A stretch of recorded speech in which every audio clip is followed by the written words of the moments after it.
Wakey wakey, the Kellogg'S football camps are back this summer. To claim a free place, purchase a promotional pack of Kellogg's cornflakes, Cocoa Pops or Rice Krispies. Scan the QR code on pack or visit kellogg'sfc.com to request your free code. See website for full terms and conditions.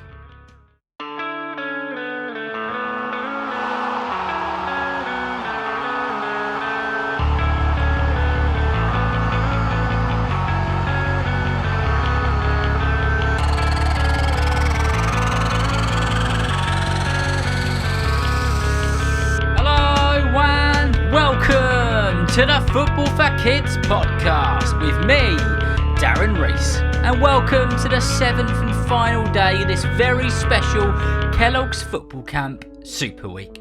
I hope you've enjoyed all the episodes this week, and I really hope that you enjoyed this episode as well, which is going to be an episode on the amazing and wonderful story of the oldest football club in Wales, and a club that is doing the unthinkable at the moment, with building a fan base and a brand like you wouldn't believe, with a little bit of help from a couple of fellas who work in the movie and TV world. Of course, in this episode, we're going to be talking about no other than Wrexham Football Club. Wrexham AFC was formed all the way back in 1864, making it the oldest football club in Wales. And just in case you're trying to do the maths there, as I record this today in June 2025, Wrexham Football Club is approximately 161 years old, which has been reported as the third oldest professional football club in existence. And of course, the oldest football club in existence is Notts County, who I covered on this Kellogg's Football Camp Super Week. Now, if you have listened to the podcast for quite some time now, you would have heard the episodes which I've made on the likes of Crystal Palace, Leyton Orient and many others. And what you would have realised and learnt on those episodes is those clubs were formed off the back of cricket clubs. And yet again, this is exactly the situation we find ourselves in when we speak about Wrexham. The cricketers at Wrexham wanted a sport to play in the winter, where the UK is wet, damp and normally quite grey. They turned to football, and the very first game which Wrexham played was all the way back in October 1864. Back then, over 161 years ago, the rules of football were not quite set. Everyone seemed to have their own set of rules, and in a game of football it was a common occurrence to have up to 20 players a side, which is something we learn about in the Notts County episode. However, Wrexham are said to be one of the very first teams to establish the 11-a-side rule and stick to it. Now, this may be a bit hard to believe, but these days when a lineup is announced, we get a notification on our devices, or we see it on the TV, and we're interested to see who has been chosen to play in the starting 11. But also, we're interested to see what the formation is that the manager has chosen. 4-4-2, 4-4-3, or whatever it is they have chosen. However, years ago, especially 161 years ago when Wrexham was formed, and for the following decades, formations weren't really a thing. And tactics, well, they weren't really too much of a thing either. But it's reported that Wrexham were one of the first teams in British football, and definitely in Welsh football, to use formations. And this was a big part of their success, especially their early success. By 1883, Wrexham had made their first appearance in the FA Cup, but it didn't go too well, as it's reported that some people in the crowd were causing lots of trouble. So much so that Wrexham ended up being kicked out of the Football Association, and they had to reinvent themselves as Wrexham Olympic. Now, something I haven't mentioned yet is Wrexham AFC Stadium, which is set to be the oldest purposely used football stadium in the world. The Racecourse Stadium is said to have been in use since all the way back in 1807, which, as I record this today, was 218 years ago. As the name applies, it was once a racecourse, and there are records of horse racing going all the way back to the 1600s and the 1700s. But the ground's official opening was 1807, and Wrexham started to play football there from 1864.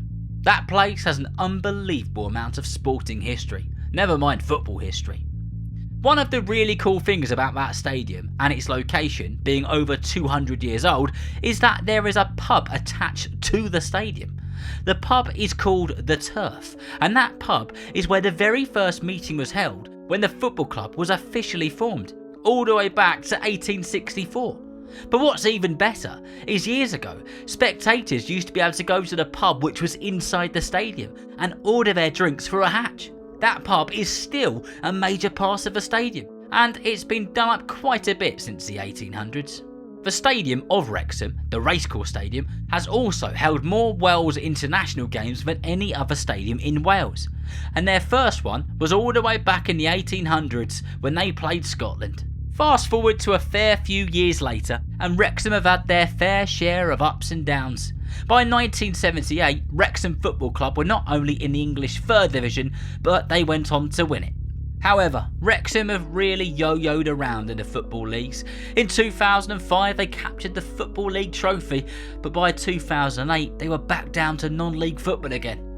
Wherever there seemed that there was hope, there always seemed to be a big dark rain cloud just around the corner. Until something quite random happened, when two blokes from the TV and movie world decided they wanted to go into partnership with each other and buy Wrexham Football Club. These two fellas, who are known for working in Hollywood and TV and film, are Ryan Reynolds and Rob McElhenney. Now, you may not know who they are, but they are very wealthy and talented chaps who have gone on to do business together and decided that they wanted to own a football club and go on a bit of a journey.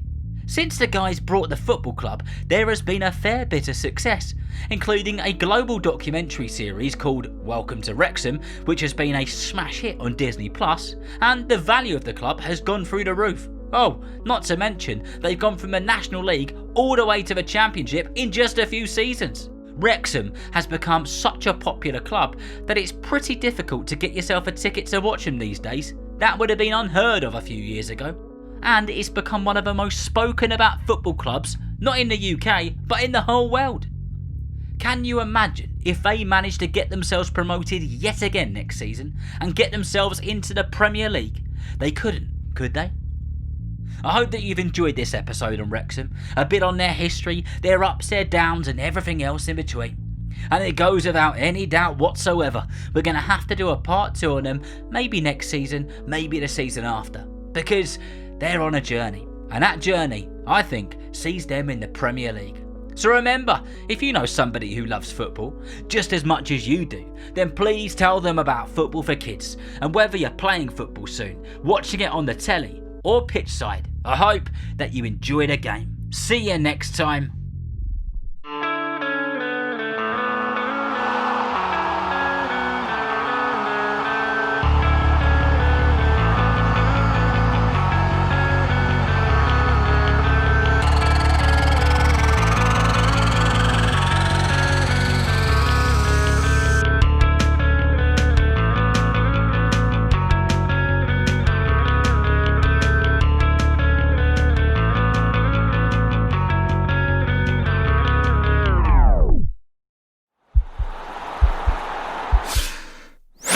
This podcast is part of the Sports Social Podcast Network.